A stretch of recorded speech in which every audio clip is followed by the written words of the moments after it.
Horlicks Network 18, Mission Poshan, Bhavishya Roshan.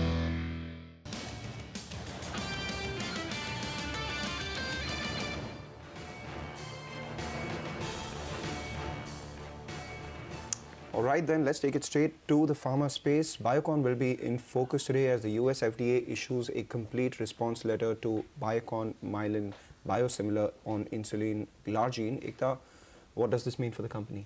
Well, it is negative, but insulin glargine in terms of an application from Biocon is still some time away for them to get approval. So they do have some time, and the complete response letter, we understand, is because of a manufacturing facility shift of insulin glargine to its Malaysian plant from its Bangalore facility. Now remember that insulin glargine has also been manufactured in the Malaysian plant for other countries as well. So maybe it has some sort of linkage to that. So the complete response letter, while it could possibly delay a launch timeline according to analysts, the company is confident that they will respond to it. So it is a minor blip, I think, in terms of the insulin glargine biosimilar application for Biocon, but separately it is also the target action date for pegfilgrastim, which is today. So we should probably hear from the US FDA this evening or by tomorrow morning, and hence maybe there could be some amount of nervousness on account of that ahead of that particular reading. All right, and you're also watching for Dr. Reddy's some good news? Yes, it's important to clarify because there are two Srikakulam API plants. One plant where, you know, the likes of Copaxone is filed from. They have had a warning letter on that particular facility with 2 observations post a US FDA re-inspection, and they have to do some work on that facility. So now this is not that facility we are talking about. The Srikakulam API SEZ is the one which has been cleared with 0 observations. It was last inspected in April 2017, and at that time also they had received 0 observations. So hence it is a positive for Dr. Reddy's. A minor positive. Yes, but I just want to add that, you know, all pharma companies are also going to be in focus on account of reports that the government of India is probably going to be linking drug prices to a new pharma index that they're creating, as opposed to the WPI index earlier that they had thought of. So that's probably going to be a negative, because obviously you're going to cap all medicine prices as opposed to just around 850 essential medicines which are capped right now. Alright, Ekta, thanks a lot for that. But just before we slip into a short break, I'd like to pull up the Asian markets. The Hang Seng, we're getting in early rates from there. Remember, Lenovo, the laptop maker, gets out of Hang Seng, that index. However, no such bearing on the index's performance. As we speak, the Hang Seng is up close to 400 points. Good gains on the Shanghai index as well. The SGX Nifty, as our ticker is telling us, is up almost 45 points. With that, what we'll do is take a short break, come back, and as promised, we'll get you how Hero Moto performed in terms of May sales. Meanwhile, Hero Moto is going to be in focus on what was a strong set of May sales that they reported, while for VST Tillers, it was another month of weak sales. Sonia joins in to give us the numbers. Sonia, morning. Hi, good morning. You know, good numbers from Hero MotoCorp, as you rightly pointed out. An 11% sales growth is what we've seen on a year-on-year basis. This is, you know, the third consecutive month of, or rather the third month of 7 lakh plus sales that the company has seen. And the management commentary in the press release was quite positive as well. They say that because of the forecast of a good monsoon, the rural demand trends will be positive. They have a new launch coming up in the second quarter of FY19, which is the Extreme 200. And on the back of that, they expect that segment to do very well too. Even if you look at it, you know, compared to what they did last month, the month of April, they saw about 6.94 lakh units. So compared to that, even month on month, it's been a good growth and numbers are better than expectations. So I expect that stock to be in the green.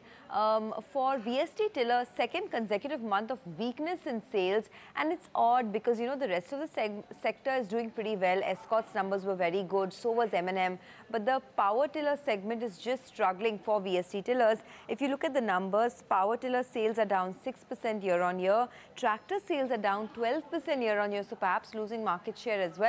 I expect that stock to be in the red.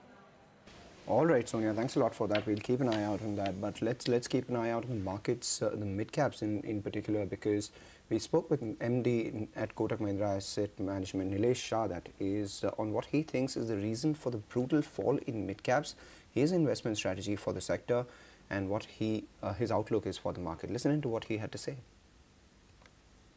The reality is that mid-cap stocks are falling because they were excessively valued.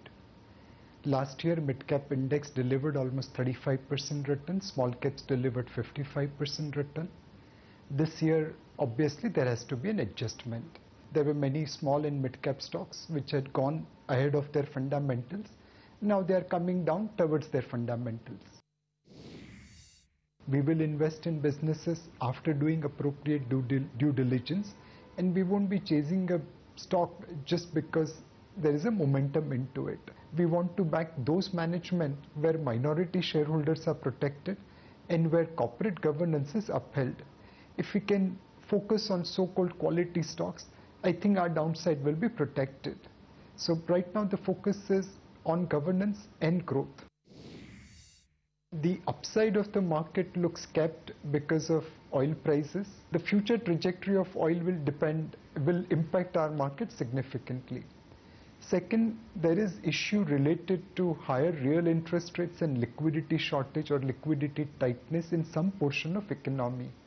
11 out of 21 PSU banks are under PCA, so they are not lending. Rest of the PSU banks are also not as freely lending as before. Interest rates burden is higher on small and medium enterprises, so this is acting as a speed breaker on the growth. And third, and the most important topic which will cast its shadow on the minds of investors, what will be the shape of the government post-2019 general election. These three things are likely to keep our markets upside limited. Okay, time for a break now, but up next we will get you a check on all the cues to watch out for from the futures and options space.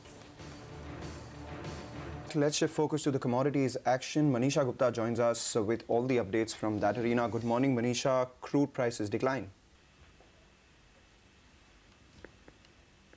Manisha? Okay, I think we have on a bit of a bad line there. We'll try and get Manisha reconnected. But Mangalam, in the meantime, what are you tracking in the F&O space? Well, a couple of things, Ekta. You know, on Friday's trading session wasn't a very good session for our market, especially the first trading day of the June series. However, as we left trade, we got some data come by. The FIIs, they sold about 215 odd crores in index futures. Out there, there was unwinding of close to 2,300 longs as well as additions of close to 1,100 shorts. One can assume that the unwinding was in Nifty Bank as well as the short addition was on the Nifty. The Nifty Bank, remember, underperformed on Friday's trading session. The big numbers came in from the index options space, though. A lot of protection was sought and a lot of upside hurdles were created. So the likes of puts, index puts, close to 25,000 long puts were added, 13,000 short calls were added. On the long side, FIs added close to 6,800 long calls and 674 short puts. So in essence, they bought 37 puts and wrote just one, and they added 2 short calls for every long call that they created. So the hurdles were created at 10,800, 10,900 and 10,000 put. 700 put was saw some buying action. In terms of stocks, Bajaj Auto, that one up saw that up move on Friday and saw some long positions being added. And in the short side, we have PC Jeweler and V-Guard, which fell for a second day in a row, saw some fresh shorts being added. But let's move on. I think we have Manisha with us. Manisha, crude prices, they declined, right? Oh, well, yes, for the third straight day today, and this is after we saw 3% of decline last week and 5% of decline a week before. So, you know, this is the third straight week that we have started on a weaker note. It has to do with the record U.S. output, also expectations of increase in supplies from OPEC. There was a dialogue on this weekend where OPEC and Russia have spoken about a possibility of increasing output, and that is what is bothering the markets. Also, what is bothering is the fact that there are statements from Iran and Kuwait accusing Saudi Arabia of the falling crude oil prices. So you can now see that discord building between OPEC members as well when it comes to supply and prices. So the 22nd June meeting of OPEC and allies is going to be a very interesting one 3 weeks from now, and that is where the crude oil prices will take further cues from. Apart from that, it also has been about the upbeat U.S. jobs data that we saw on Friday. That is supportive of the U.S. dollar, and that clearly is putting pressure on the metal prices. So you have seen the gold prices continue to decline. The other base metal prices also are slightly under pressure. But most importantly, this week is the G7 summit in Canada, and that is where you will see the trade-related headlines coming in from. Okay, all right, Manisha. Thanks very much for that. With that, it's also a wrap on Power Breakfast, but we leave you with the picks of our bullseye contestants for day 1 of the week. Bazaar Morning Call just after a short break. My first pick today is a buy call in Cholamandalam investment with stop loss below 1540 or target around 1650. My second pick is a buy call in Capital First with stop loss below 545 for target of 598. My third call is a buy call in Maruti with stop loss below 8690 for target of 9000. And my last call is a sell call in Cummins India with stop loss above 705 for target around 655. First call for today on the buy side is going to be Merck Limited.